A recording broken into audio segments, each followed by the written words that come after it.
코로나가 생기기 이전의 일이죠. 우리 결혼을 하고 이제 신혼여행을 떠나는 젊은 커플들이 요즘에는 주로 유럽을 향해 나아갔었습니다. 그렇죠?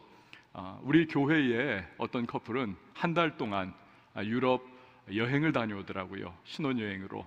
뭐 돈을 엄청나게 싸들고 갔다든지 그런 것이 아닙니다. 바리바리 다 짐 싸들고 배낭여행하면서 그렇게 한 달을 여행을 신혼 커플입니다. 용감하게 하더군요. 갔다 와서 저한테 잼 같은 거 사와가지고 목사님 저희 잘 다녀왔어요. 그 모습을 바라보면서 참 젊은이의 패기가 있어서 좋다 그런 생각을 하기도 했었습니다. 그 당시에 신혼여행지가 다각화하면서 다양해졌습니다. 그때 보니까 이전에는 정말 저런 곳이 있었는가, 또 갈래야 정말 엄두를 못 내던 그런 곳으로까지도 젊은 사람들은 가더군요. 그 중에 하나가 몰타섬입니다. 몰타섬. 여러분 지도에서 보면은 이태리 그 여자 부츠 모양으로, 역시 멋쟁이들이 많이 사는 그러한 나라는 달라요. 지도도 여자 부츠 모양입니다. 그 이태리의 남부에 보면은 큰 섬이 있죠. 시실리 섬입니다. 지중해에서 가장 큰 섬이 있습니다. 그런데 그 제일 밑에 보면은 눈에 보일 듯 말 듯한 빨간 사각형 안에 들어있는 그 점이 바로 몰타섬입니다. 몰타섬. 강아지 많이 키우죠. 말티즈. 바로 이 몰타섬에서 말티즈가 유래한 겁니다. 시실리 섬 아래에 있는 이 작은 몰타섬, 유럽인들이 가장 사랑하는 휴양지입니다. 제주도의 6분의 1 사이즈 작은 그러한 섬. 이 몰타섬이 신약 성경의 시대에는 멜리데라고 하는 이름으로 불리웠습니다. 그리고 오늘 본문 말씀은 바로 이 멜리데 섬에서 있었던 일로 시작합니다. 여러분 1절 말씀을 한번 같이 읽어봅니다. 시작. 우리가 구조된 후에 안즉 그 섬은 멜리데라 하더라. 아멘. 보름 동안이나 정말 생명이 경각에 달린 그러한 파선을 겪었지요. 그리고 나서 남파선을 다 떠났습니다. 헤엄쳐서 해안으로 도착했어요. 어떤 섬인지 알지 못했지만 이제 들어가서 보니까 멜리데라고 하는 섬, 276명이 전원 살아났습니다. 사도 바울이 예언했던 것처럼 우리 모두 다 살 것이다. 그대로 실현이 된 겁니다. 멜리데 섬은 당시에 로마 제국의 부속 도서였습니다. 아주 온화한 날씨, 좋은 풍광. 그래서 평생을 전쟁터에서 그렇게 피 흘리면서 싸웠던 로마의 퇴역 군인들이 은퇴한 이후에 이곳에 와서 국가의 연금을 받으면서 그렇게 평안하게 살아갔던 곳입니다. 그러다 보니까 그 원주민들은 로마의 문화 좋아하는 겁니다. 로마 사람들 아주 친근하게 대하는 겁니다. 우호적이었어요. 2절 말씀을 보시기를 바랍니다. 비가 오고 날이 참해 원주민들이 우리에게 특별한 동정을 하여 불을 피워 우리를 다 영접하더라. 난파선에서 수백 명의 사람들이 헤엄쳐 오는 것을 본 거죠. 그런데 겨울입니다. 정말 쫄딱 생쥐처럼 물에 젖어서 덜덜덜 떨면서 나오는 그들이 불쌍했던 거지요. 그래서 모닥불을 다 피워가지고 원주민들이 둘러앉아 몸을 녹이고 옷을 말리게 한 겁니다. 그런데 여기에서 문제가 생겼습니다. 3절과 4절 말씀 우리 같이 한번 읽어보도록 할까요? 시작. 바울이 나무 한 묶음을 거두어 불에 넣으니 뜨거움으로 말미암아 독사가 나와 그 손을 물고 있는지라. 원주민들이 이 짐승이 그 손에 매달려 있음을 보고 서로 말하되 진실로 이 사람은 살인한 자로다. 바다에서는 구조를 받았으나 공의가 그를 살지 못하게 함이로다 하더니 아멘. 뱀은 겨울잠을 잡니다. 나무단 속에 들어가서 동면하고 있던 뱀이 사도 바울이 한 묶음의 그 나무를 불에 넣는 바람에 그 열기에 잠이 깼습니다. 도끼가 올라가지고 사도 바울의 손을 꽉 물고 늘어졌던 겁니다. 바울에게 있어서 이것은 절체절명의 위기입니다. 자, 그런데 위기를 일컬어서 위험한 기회다라고들 말하지 않습니까? 정말 그렇습니다. 바울에게 닥친 이 위기를 하나님께서는 기회로 삼으십니다. 어떻게 그렇게 하시는가를 우리가 좀 살펴보는 겁니다. 원주민들에게는 바울이 뱀에 물린 그 모습을 바라보면서 즉각적으로 미신이 작동을 했습니다. 살인자가 폭풍우에서는 겨우 살아났지만 공의의 신이 뱀을 보내서 저 독사가 물어 죽게 만들었다. 그러나 놀랍습니다. 온몸이 퉁퉁 부어가지고 개거품을 물면서 경련을 일으키고 그렇게 죽어가야 했는데 안 죽는 겁니다. 멀쩡합니다. 5절에서 6절 말씀을 한번 보세요. 바울이 그 짐승을 불에 떨어버리매 조금도 상함이 없더라. 그들은 그가 붙든지 혹은 갑자기 쓰러져 죽을 줄로 기다렸다가 오래 기다려도 그에게 아무 이상이 없음을 보고 돌이켜 생각하여 말하되 그를 신이라 하더라.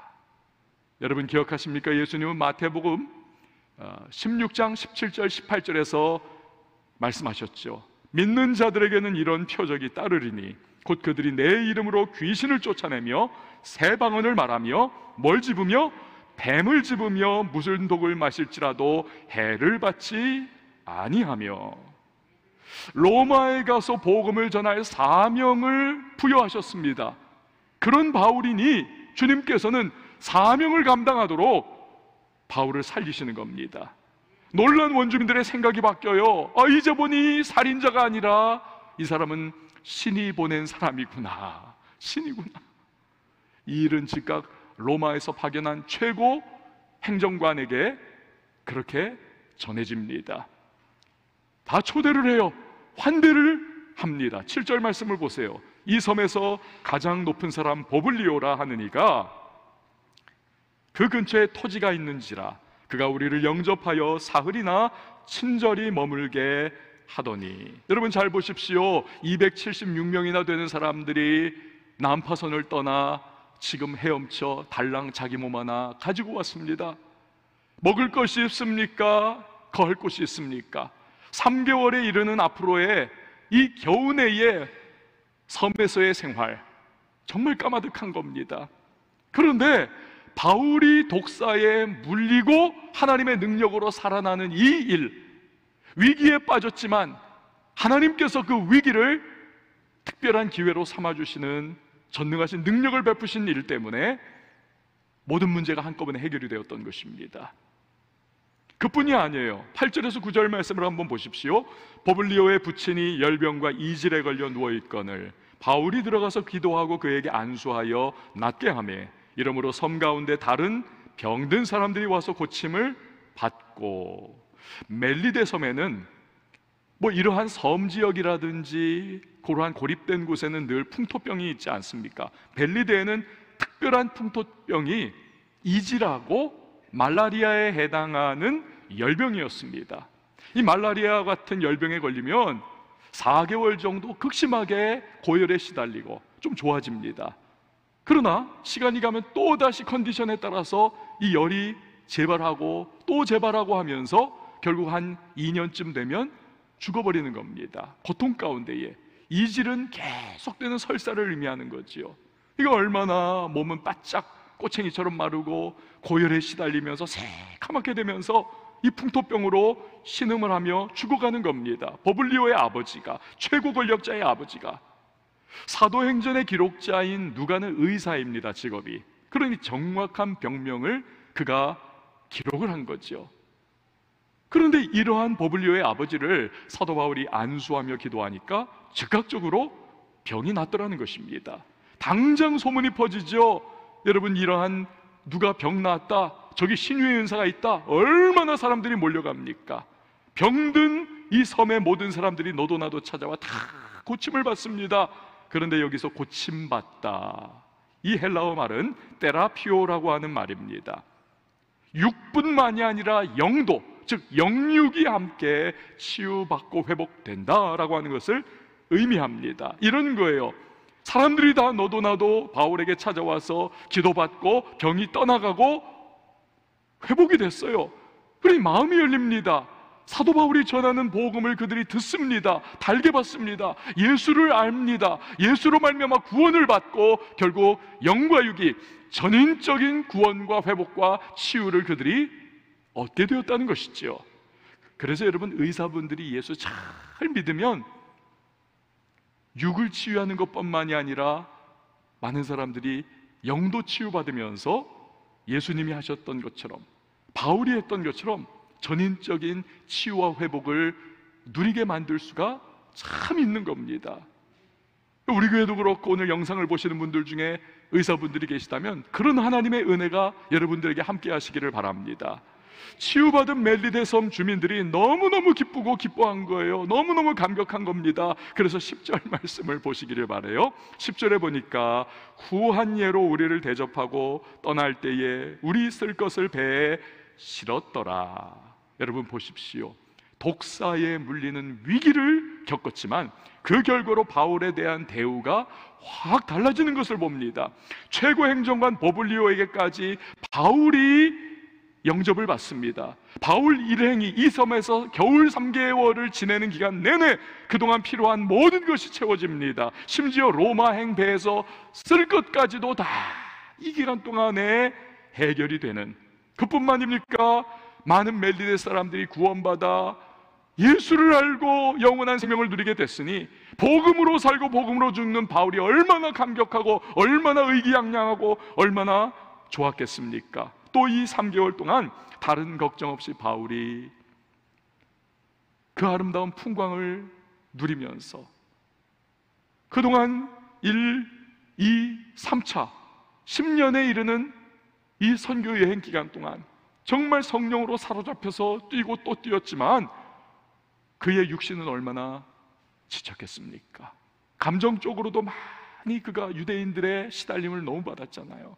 그러니까 육적으로, 정서적으로, 또 깊은 기도와 말씀의 시간이 주어지니 집중적으로 기도와 묵상을 하면서 하나님과의 신령한 교제를 누리면서 바울이 영적으로, 정서적으로, 감정적으로 완전히 회복되는, 아울러서 또한 이제는 로마를 향해 나가야 되는데 로마에 가면 내가 어떻게 사역하리라, 어떠한 말씀을 전하리라, 그리고 로마 교인들의 후원을 받아 세상의 끝으로 알려진 서바나, 스페인까지 내가 가서 주의 복음을 어떻게 전해야지, 원대한 계획과 꿈을 가지고 그가 지금 청사진을 그릴 수 있는 절호의 기회, 그러한 멋진 기회를 이 멜리데 섬에서의 위기를 통하여서 마치 실타래 하나 딱 꿰니까 주르륵 깨어지는 것과 같은 그러한 놀라운 은혜를 그가 누리더라는 것입니다. 사랑하는 여러분, 우리 하나님께서는 이처럼 위기를 위험하지만 특별한 기회로 만드시는 분이 우리의 주님이심을 믿으시기를 바랍니다. 바울의 하나님은 저와 여러분의 하나님이십니다. 하나님, 우리가 그분의 뜻 안에서 살아가면, 그분을 위하여 살아가면 얼마든지 위기를 변하여 나중에 우리가 정말 깜짝 놀랄 정도로 특별한 기회가 되도록 만들어 주실 수가 있는 것입니다. 여러분 꼭 기억하십시오. 우리가 사명의 길, 순종의 길, 하나님 굳게 신뢰하는 길을 가고 있다면 때로는 가정에, 때로는 사업에, 일터의 현장에, 우리의 자녀에게, 때로는 우리의 신상에 어려움이 다가오고 위기가 찾아오고 독사에 물리는 것과 같은 문제가 찾아올 수도 있지만 여러분 너무 걱정하지 마십시오.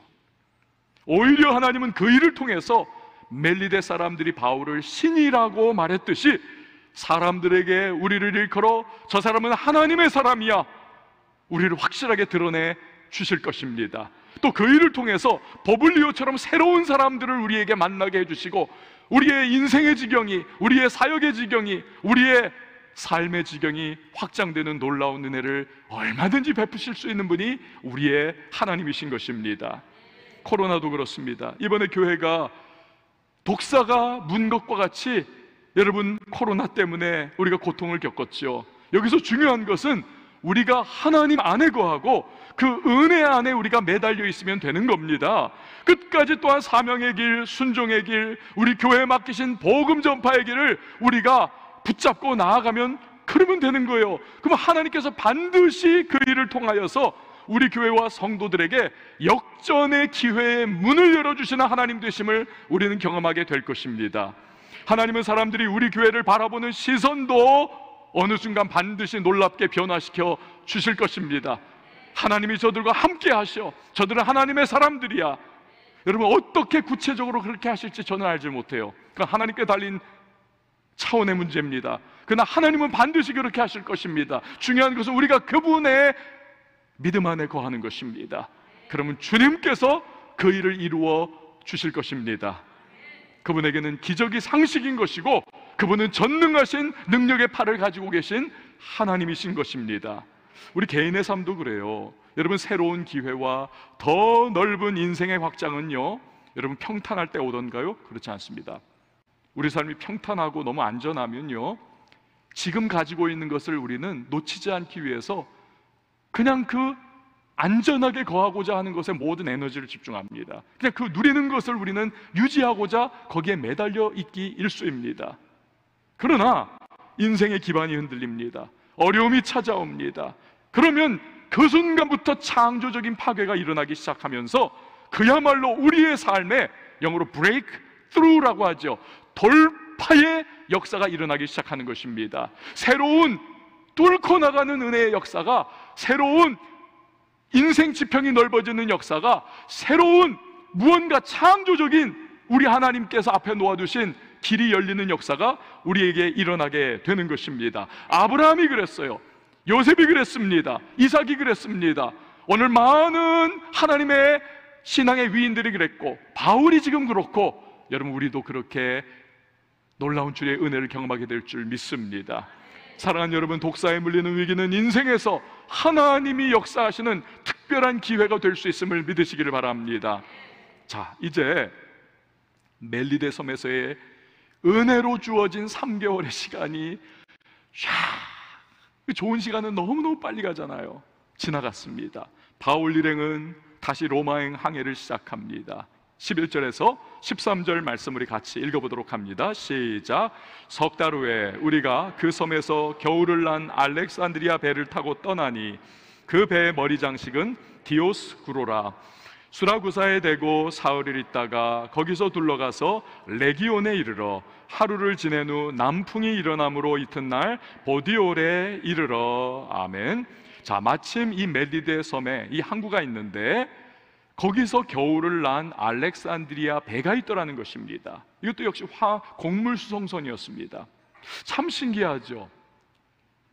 3개월 전에 폭풍우를 만나기 전에 바울이 탔던 배를 기록한 27장 6절을 보면 그 배 역시도, 파선한 배 역시도 알렉산드리아 배였습니다. 그러니까 지금 이 알렉산드리아 배나 파선된 그 알렉산드리아 배나 같은 선박 회사의 배일 가능성이 아주 높은 것입니다. 이 배를 타고 오늘날 지도 한번 다시 띄워주세요. 시실리 섬에 가운데 있는 큰 섬입니다. 거기에 타원형으로 시라큐스라고 있지 않습니까? 이 시라큐스가 바로 성경에 지금 나오는 수라구사입니다. 여기에 도착을 했다는 거예요. 이 멜리데에서. 이탈리아가 아까 부츠처럼 생겼다 말씀드렸죠, 그죠? 그런데 사흘 후에 그 부츠의 엄지발가락 끝부분에 해당하는 레기온에 도착을 합니다. 레기온에서 하루를 보낸 후에 남풍이 일어나가지고 이 남풍 타고 항해하여 보디올, 오늘날의 나폴리에 도착을 합니다. 나폴리 피자로 유명하잖아요. 이렇게 이번의 항해는 3개월 전의 항해에 비해서 너무 달라요. 모든 것이 정말 순적하고 순탄한, 술렁술렁 그렇게 이루어지는 모습을 우리가 봅니다. 여러분, 여기서 우리의 시선을 끄는 문장이 하나가 있습니다. 그것은 13절에서 남풍이 일어남으로. 남풍이 일어남으로. 여러분, 3개월 전으로 거슬러 가서 기억하십니까? 항해를 만류하는 바울이 아무리 이야기를 했어도 백부장이 선장과 선주의 전문 항해 지식을 더 신뢰를 합니다. 그때 결정적으로 이 항해를 강행하게 만든 것이 바로 남풍이었습니다.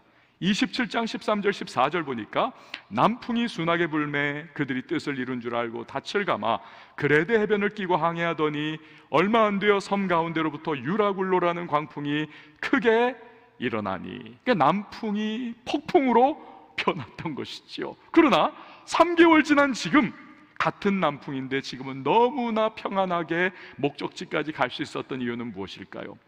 그냥 이 항해의 시즌이 겨울의 위험한 상황을 벗어난 그러한 안전한 항해 시즌이었기 때문에 여러분, 이거는요 그냥 일반적인 세상 사람들의 상식에 의거한 대답인 것입니다. 그러나 우리들 크리스찬은 현실 이면을 봅니다. 영적인 것을 봅니다. 무엇입니까? 어떻게 3개월 이전과 3개월 이후에 똑같은 남풍을 타고 가는데 지금은 순적하게 목적지에 도달할 수 있나? 거기에는 하나님의 분명한 타이밍이 그 안에 담겨 있었기 때문에 그렇습니다. 3차례에 걸친 선교 여행으로 지중해 연안을 너무 샅샅이 뒤져 복음 전했기에 그 인근을 잘 알아요, 바울. 또한 성령의 감동으로 만류를 했었습니다. 이거 위험하다, 안 된다. 성령의 감동이 분명히 개입했어요, 3개월 전에. 그러나 하나님은 폭풍우 속에서 사명을 감당하는 바울을 살리고 그를 로마까지 가도록 하기 위하여 백부장을 비롯한 276명을 전원을 하나님이 다 바울 때문에 건져주십니다. 멜리데 섬에서 겨울을 그야말로 위기 속에서 베푸신 하나님의 은혜를 만끽하며 보내게 하십니다. 그리고 이제 때가 되매 바울아, 때가 됐어, 이제는 가라, 로마로 사명의 항해를 하게 하십니다. 이를 위해 마침 같은 알렉산드리아 배를 발견하여 타게 하십니다. 이처럼 하나님이 계획하시고 허락하신 타이밍이 딱 되니까 모든 것이 그야말로 순풍에 돛단 것과 같이 쫙 조각조각들이 맞춰져서 아름다운 퍼즐을 이루듯이 그렇게 모든 일들이 아름답게 이루어지더라는 것입니다. 요즘에요, 연예계에서 30년 만에 뜬 가수가 있습니다. 30년 만에. 별명이 재밌어요. 탑골공원 G드래곤, 그런 별명을 가지고 있는 양준일이라고 하는 가수입니다. 30년 전인 1990년도에 데뷔를 했었어요. 20대 초반에. 근데 보통 그러지 않습니까? 성공하려면 보통 사람보다, 시대보다 반발자국만 앞서가라. 너무 빨리 가도 안 되고 너무 늦어도 이미 끝나버린 거니까. 근데 이 양준일은 미국에서 어렸을 때부터 교포로 살아오면서 미국이 우리보다 이런 부분에 있어서, 문화적인 부분에서 훨씬 빨랐잖아요. 그러니까 한국에 와서 연예계에서 노래하면서 가수를 하는데 이게 시대를 앞서간 겁니다. 너무 앞서간 거예요. 그 당시에 한국이 문화적으로 받아들일 수 없는, 너무 앞서가 있는 그런 춤과 의상과 스타일과 음악 장르와 이게 담을 수가 없는 거예요, 우리 쪽이. 그래서는 아주 열렬한 극소수의 팬층 외에는 다 이게 오지를 않는 거예요. 그러니까 이 사람도 그냥 흐지부지 해가지고는 다시 미국 가버리고 대중의 관심에서 완전히 사라졌습니다. 그러다가 어떻게 됐는지 근래의 사람들이 30년 전 양준일의 그 영상을 유튜브에서 발견했겠죠. 그리고 나서는 아주 기겁을 한 겁니다. 와, 우리나라에 30년 전에 이렇게 멋진 그러한 가수가 있었네, 기막힌 가수가 있었네. 그러면서 젊은 층들이 막 환호를 하는, 지금 50대인데 환호를 하는 그런 사람이 됐습니다. 여러분, 인생은 타이밍이 있죠. 타이밍. 너무 빨라도 안 되고 너무 늦어도 안 됩니다. 가장 적절한 때를 맞추는 것이 인생 승리를 일구는 비결이고 또 꿈과 비전을 이룰 수 있는 정말 중요한 요소인 것이죠. 그래서 지혜의 왕 솔로몬이 전도서에서 계속 반복하는 것이 무엇입니까? 만물의 때가 있나니, 사랑할 때가 있고 미워할 때가 있고 살 때가 있고 죽을 때가 있고 하여튼 무슨 때가 있고 무슨 때가 있고. 근데 여러분, 이 때, 타이밍, 시간에는 두 개의 개념이 있습니다. 하나는 크로노스의 시간입니다. 이것은 물리적인 시간, 저와 여러분의 시간입니다. 그러나 카이로스의 시간도 있습니다. 이건 하나님의 시간이에요. 이건 영적 시간, 하나님의 때. 문제는 무엇입니까? 우린 자꾸 크로노스의 시간에 매달려 있습니다. 자꾸 크로노스의 시간, 여기 맞춰서 내 타이밍으로 살아가려고 합니다. 사업도, 결혼도, 심지어 주님의 일도. 그래서 우리는 조급해요. 자꾸 남보다 뒤처지는 것 같고 견디질 못하고 시간이 낭비되는 것 같습니다. 그래서 성급하게 뛰어들었다가 뼈아픈 실패를 맛보기 십상입니다. 그제서야 낭패와 실망 당한 뒤에 누구에게로요? 예수께로 나옵니다. 아, 이게 아니었구나. 주님, 제가 너무 성급했습니다. 제가 크로노스의 시간, 제 타이밍에 맞췄던 거 용서해 주세요. 잘못했습니다. 그리고는 하나님께 나아갑니다. 그런 과정을 통과하면서 카이로스의 시간, 하나님의 시간, 하나님의 타이밍, 이것을 우리가 이제는 깨닫는 거지요. 그리고 드디어 하나님께서 그때가 되면 문을 열어주시는 겁니다. 그러면 하나님이 불어주시는 남풍이 우리의 인생을 이끌어가기 시작하는 겁니다. 사랑하는 여러분, 하나님의 타이밍을 기다릴 수 있기를 바랍니다. 세계적인 복음 전도자 빌리 그레함 목사님에게는 프랭클린 그레함이라고 하는 아들이 있습니다. 그런데 젊을 때 이 프랭클린이 진짜 문제야 개망난이었습니다. 아버지가 세계적인 복음 전도자지 않습니까? 근데 이 친구는 뭐 알코올 중독, 또 마약 중독이었습니다. 심지어는 아버지가 전하는 하나님, 그런 하나님 안 살아계시다. 우리 아버지 지금 뻥치고 돌아다닌다. 돌아다니면서 돈이나 벌려고 저렇게 하여튼 대중집회하고 돌아다닌다. 자기 아버지 비난 계속하면서. 그러니 최고의 하나님의 사람의 최악의 아들인 셈이죠. 얼마나 빌리 그레함 목사님이 괴로웠겠습니까? 어느 날 그런데 이 프랭클린이 경비행기를 운전합니다. 사막 위를, 그 미국 안에 보면 사막이 있거든요. 그 사막 위를 왱하면서 비행기를 몰고 가다가 그만 연료가 바닥이 나버렸습니다. 이제는 추락해서 떨어져 죽는 수밖에 없습니다. 그가 공포에 사로잡혀요. 내가 이대로는 떨어져 추락해서 내일 아침 조간신문에 빌리 그레함 목사의 아들 프랭클린 경비행기 사고로 추락해 죽다, 대문짝만하게 실리겠구나. 덜덜덜 떨면서 그때부터 코너에 몰리니까 하나님을 찾기 시작합니다. 내 아버지의 하나님, 정말 하나님 살아계시다면 저 좀 살려주세요. 잘못했습니다. 저 좀 살려주세요. 그가 막 하나님을 그 절체절명의 순간에 찾아요. 그러면서 어디까지 나가느냐? 하나님, 저를 만약 살려주시면 우리 아버지가 했듯 저도 하나님을 위해서 제 평생을 드리겠습니다. 그런데 그 순간에 저 멀리 공항의 유도등 불빛이 반짝반짝하면서 눈에 들어오는 겁니다. 그 불빛을 따라가가지고 연료는 다 떨어졌는데 그래도 이제 하여튼 바람 타고 날아가잖아요. 겨우 안착을 했습니다. 근데 알고 보니까 어느 목사님께서 그 지방에 진짜 조그만 공항인데 그 직원이 이 목사님 교회를 다니니까 신방을 간 거예요. 근데 이 직원이 목사님이 오니까 좋아가지고 목사님한테 자랑하면서 목사님 제가 이런 거 합니다 하면서 탁 누르면 쫙 그 비행기 유도등이 켜지는 거예요. 그 쫙 활주로에. 그러면서 막 자랑하려고 했는데 그걸 딱 하는 순간 그 프랭클린 그레함이 그 순간 하나님 앞에 주님이 저 살려주시면 제가 제 평생을 주님께 드리겠습니다. 딱 맞아 떨어진 겁니다. 여러분, 이것이 무엇입니까? 하나님의 타이밍입니다. 이 놀라운 하나님의 타이밍 앞에서 프랭클린이 무릎을 꿇고 그가 지금까지 아버지의 뒤를 이어서 세계를 돌아다니면서 내루라 하는 귀중한 복음 사역자로 지금 귀하게 쓰임을 받고 있습니다. 여러분, 사업하십니까? 하나님의 타이밍을 위하여 기도하십시오. 여러분, 결혼을 앞두고 계십니까? 하나님의 타이밍을 놓고 기도하십시오. 가정을 이루려고 하십니까?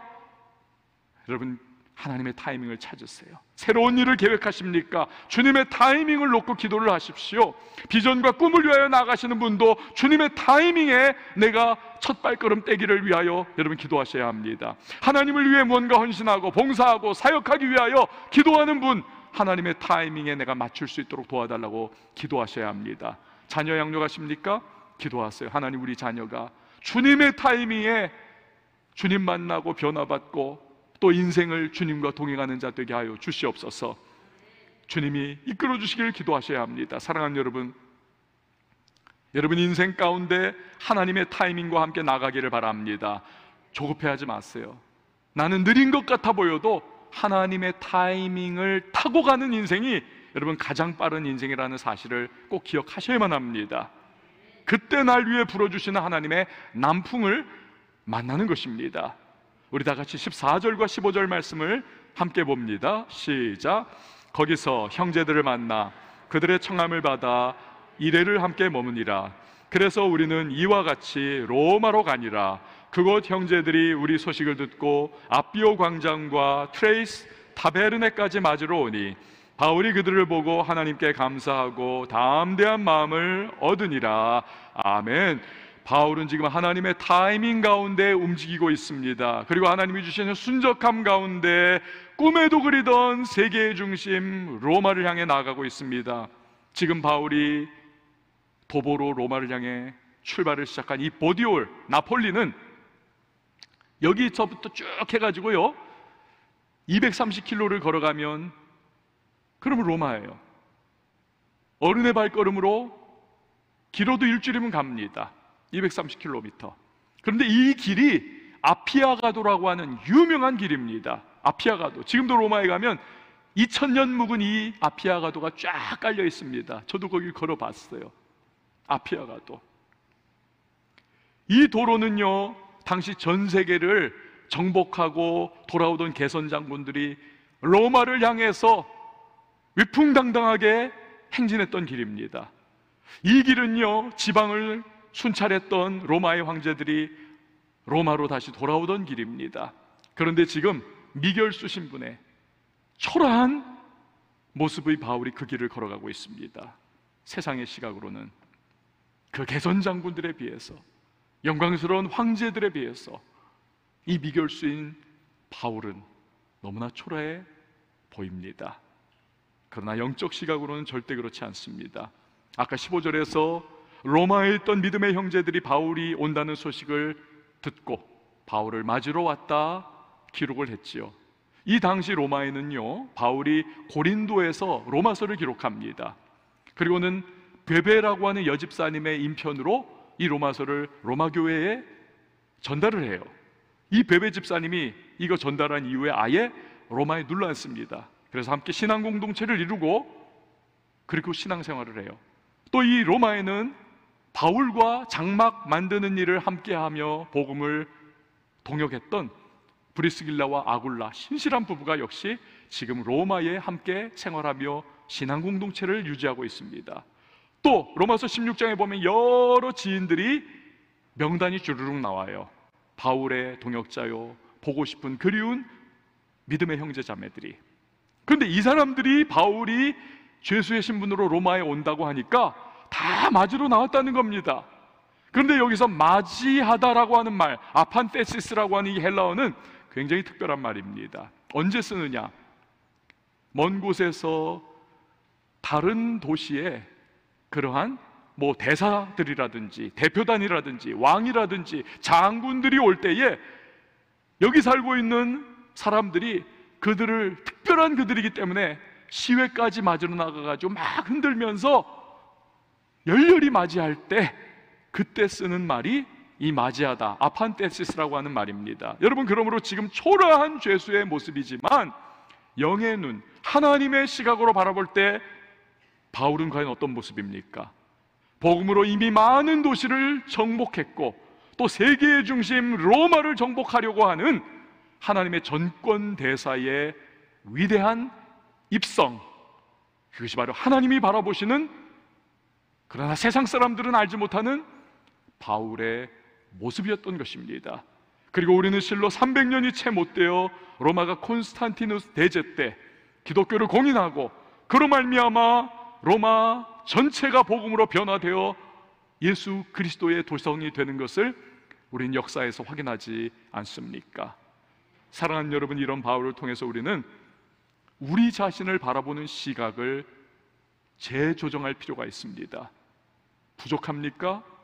연약합니까? 내가 나를 생각해도 별 볼 일 없습니까? 그냥 일개 소시민으로 그렇게 살아가고 있습니까? 사람들이 아무도 인정해 주지 않습니까? 그러나 여러분 잘 들으십시오. 영적인 시각으로는 그렇지 않습니다. 내가 하나님과 동행하고 있다면, 주님이 나의 하나님이시라면, 내가 하나님의 사람으로 주님이 인도하시는 믿음의 길을 걸어가고 있다면, 여러분, 우리는 특별한 사람입니다. 우리는 특별한 사람이에요. 대단한 사람이에요. 하나님의 능력과 축복의 통로입니다. 우리는 하나님의 전권대서로 살아가는 것입니다. 우리는 왕의 자녀로 살아가고 있는 것입니다. 그래서 우리는 당당함을 가지고 담대함으로 우리는 살아가야만 하는 것입니다. 우리는 세상 속 예수의 왕되심과 복음을 선포하는 사람들입니다. 그 사명을 우리에게 맡기셨습니다. 또한 타락하고 썩어져가는 이 세상, 멸망할 수밖에 없는 이 세상, 복음 알지 못해서 죽어가는 어둠 가운데 빠져있는 영혼들에게 우리는 빛과 소금의 역할을 감당하라고 이곳에 놓아두신, 우리는 복음의 전권대사요 왕의 자녀들로서 시대를 살아가고 있는 것입니다. 성 무너진 데를 막아서는 중보의 기도자들로 우리는 살아가고 있는 것입니다. 아무리 요즘 교회와 성도를 비난하는 여론들이 툭툭 터져 나온다 할지라도, 여러분, 우리는 세상이 할 수 없는 우리 자신의 정체성을 확인하며 살아가야만 하는 것입니다. 그런 군가 있잖아요. 너와 내가 아니면 누가 지키랴. 여러분, 바로 그겁니다. 우리에게 속한 직장과 사회와 나라를 변화시키고 살리고 그 성 무너진 데를 막아설 수 있는 사람들이 너와 나, 여러분과 제가 아니면 누가 있겠습니까? 세상 살리라고 주님이 우리를 이 땅에 놓아두신 줄 믿습니다. 그게 저와 여러분입니다. 그게 바울을 통해 보여주신 것 아닙니까? 요셉이 그거 아닌가요? 형들에 의해서 애굽으로 그는 비참하게 팔려갑니다. 쇠사슬과 고랑을 채고 그는 눈물을 흘리면서 통곡하며 가지만, 그것이 세상적인 시각이지만, 그러나 그 요셉의 발걸음은 7년 기근 가운데에 애굽을 살리고 자기를 살리고 아버지의 가족을 살리고 나아가 이스라엘 민족을 살리는 위대한 국무총리의 길을 그는 걸어가고 있었던 것입니다. 여러분, 우리 안에 가득한 주눅든 자화상, 실패자의 자화상, 이거를 좀 털어버려야 합니다. 당당하게 나아가길 바랍니다. 내가 살아가는 인생길, 하나님이 역사하시는 길임을 기억하면서 주님의 전권대사의 모습으로 우린 살아가야만 하는 것입니다. 담대하세요. 용기를 내십시오. 세상 평판과 소리에 대해서 겸손하지만 그러나 휘둘리지 마십시오. 왜요? 주님이 우리와 함께 동행하시기 때문입니다. 오늘 우리 함께 찬양하면서 잠깐 기도하는 시간 가질 텐데요, 우리가 몇 주 동안 함께 부르면서 은혜 많이 받았던 찬양입니다. 주 선한 능력으로 우리를 안아주십니다. 크신 팔로 붙잡아 주십니다. 절망이 있지만 흔들리지 않고 우리 주님의 얼굴 구하며 선한 능력으로 우리 일어설 것입니다. 함께 찬양하도록 하겠습니다. 주 선한 능력으로 안으시네. 그 크신 팔로 날 붙드시네. 절망 속에도 흔들리지 않고 사랑하는 주 얼굴 구하리. 주 선한 능력으로 안으시네. 주 선한 능력으로 안으시네. 그 크신 팔로 날 붙드시네. 아멘. 절망 속에도 흔들리지 않고 사랑하는 주 얼굴 구하리. 선한 능력으로 일어서리. 선한 능력으로 일어서리. 주만 의지하리. 주만 의지하리. 믿음으로 우리 보내하는 주 오실 그날 영광의 새날을 맞이하리. 이전에 괴로운 날 외웠사고 고난의 길을 걷는다 해도 주님께 모두 맡긴 주님께 모두 맡기느리여. 끝내 승리의 날 맞으리. 끝내 승리의 날을 맞으리. 선한 능력으로 일어서리. 선한 능력으로 일어서리. 주만 의지하니 믿음으로 우리 고백하며 주 오시길 날 영광의 새날을 맞이하리.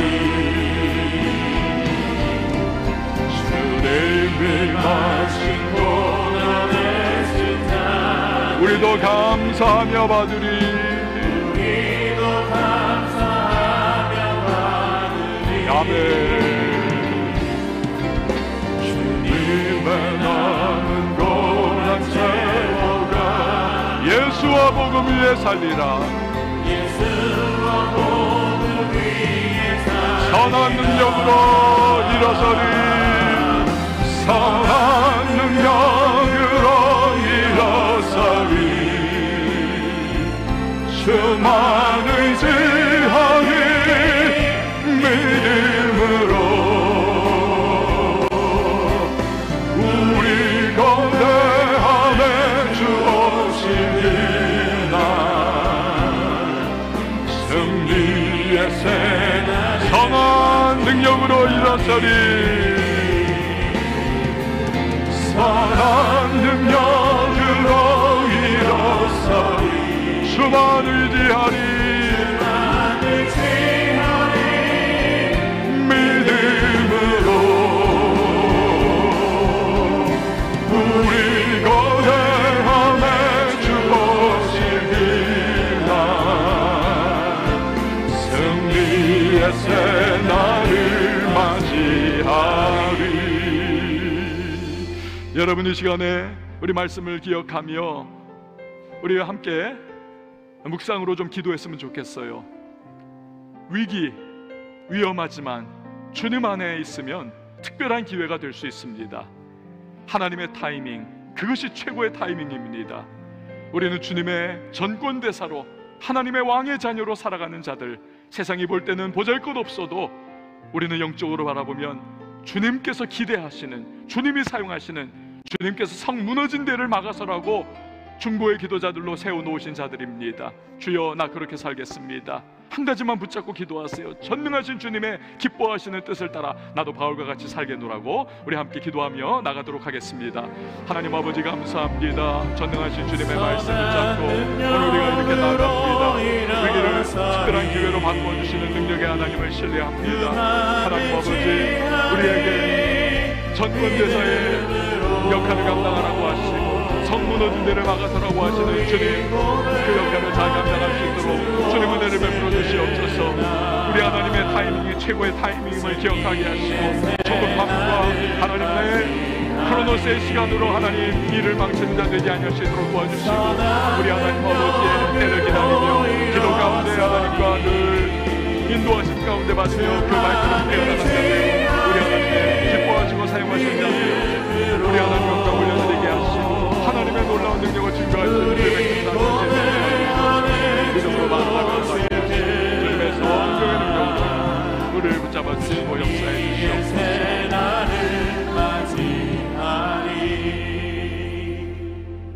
위기를 기회되게 하시는 주님을 신뢰하게 하여 주옵소서.